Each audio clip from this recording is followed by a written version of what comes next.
Well, the old man is back from Vegas. God, that was fun. I didn't want to come back. I was drinking at a tiki bar. I saw it all. Saw the sphere. Saw your spheres. Anyway, this week's video is kind of rarefied in that I don't know if anybody would be that into it, but that's all my videos. It's just nonsense. It's just van porn for the van horny. And what it is me taking out an engine, but without jacking the van up. And I was doing that just to see if it could be done. If you could do an engine swap without jackstands, which you kind of can and you kind of can't. But there'll come a day when I take my tow truck and I establish the 2-year door engine swap thing, and I just come to your house and we hang out. And then over the course of a few days, I just swap your engine in your driveway. Why I got to come to my driveway? I'll build a tent off the back of the truck and I'll heat it with butane or propane, all that stuff. All right, let's get to it. Engine swap, no jackstands. Now, in the interest of full disclosure, I did have to put it up in the air just to get my fat ass under it to do the exhaust, the power steering pump, the oil pressure sensor connector, the oil pump solenoid connector, the crankshaft position sensor. What else is underneath? Oh, the carrier bearing, the 3 bolts for that. And you do have to get underneath to get that one upper hose that comes out of the coolant crossover pipe under the rear valve cover. It's just easier to get it from the bottom. But I am going to drop it back down on the ground here later today and see if she'll come out. I think she will. If so, it changes abso-fucking-lutely nothing about the job, except that you don't have to put it up in the air. Oh, okay. I got my Harbor Freight motorcycle jack, although you could use anything under the transmission there. The thing to know is the transmission can't fall out because it's supported from the top here by the top mount, and it's supported in the back, but it will tip down. The goal is just to try and keep it in that general straight position so that when the new engine comes back in and mates to it, you're not fighting. This is the most dressed I'm leaving an engine. Normally I take the primary wiring harness off here. I would take all these coolant pipes off. But in this case, I'm going to leave it on because I'm going to hang this engine right next to the one that's going in, and I'm going to transfer parts and do it like that. You notice I still have the alternator on. You'll notice that the power steering or the air conditioning compressor and the condenser are still attached and still charged. You don't have to fuck with that. And you'll notice that the transmission cooler is still, you can take the lines off there and then it comes out with the radiator assembly. All right, notice what I do here with the cherry picker, because as the cherry picker legs go in, the transmission jack wants to occlude this one, so I offset them. You could get away without that, depending on what kind of cherry picker you have. You could kind of pick it up from the side, but for me that just makes it easier because I have the boom extended quite a bit, because when this comes in here, it's going to hook.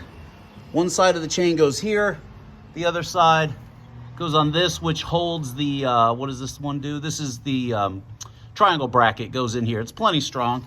And with the chain going as low to the engine as possible, you still kind of want to bump up against the firewall. So having the boom out long enough makes it easier. But then it wants to tip over because with the boom out, am I making sense? Have you seen enough Roadrunner cartoons to know how physics works? Well, that's how that works.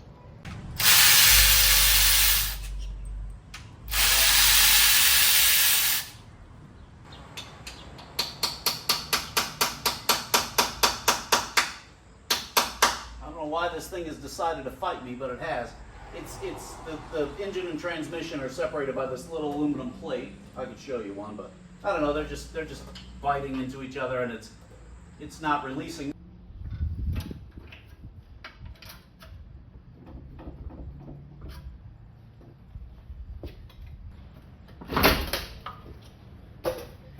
Wasn't that exciting?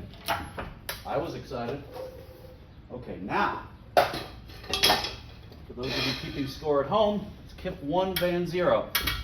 Not that you're following these instructions to do this goddamn job, but the thing to be careful of is there's air conditioning lines that run across the frame rail there, and you don't want to crash into them, but you're not in any grand danger of doing that.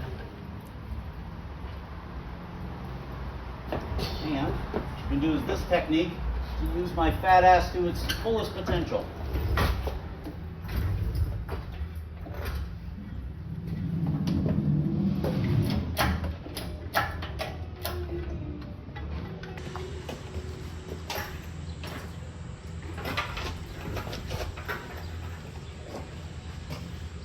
sturdy this is.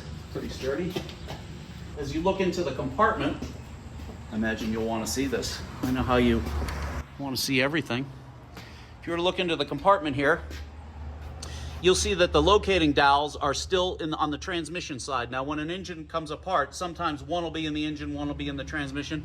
You can remove these, but it's difficult. You have to drift them from the back with a pin, and it's fine, but, you know, if you have to. I suppose you might want to lock your torque converter in, but you don't have to.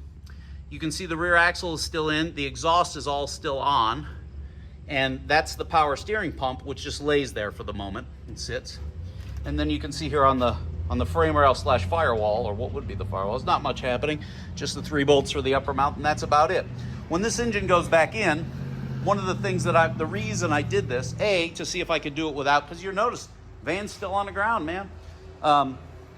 One of the reasons I did this was, it's very easy for me to dress the new engine with these parts, and I'm not going to put all the parts on. I probably won't put any of the cooling hose stuff on, because it kind of goes together in a sort of a, oh, what's the word? A layer thing, like a cake, like an onion. It goes back together in not a certain order, but, well, I mean, I guess it does. Anyway.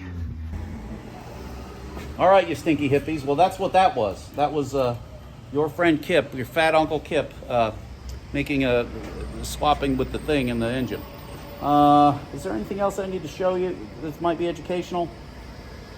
No, not really. I'm back at it all day, every day. Carry on with your bad selves. I love you. She's a goddamn lovely man.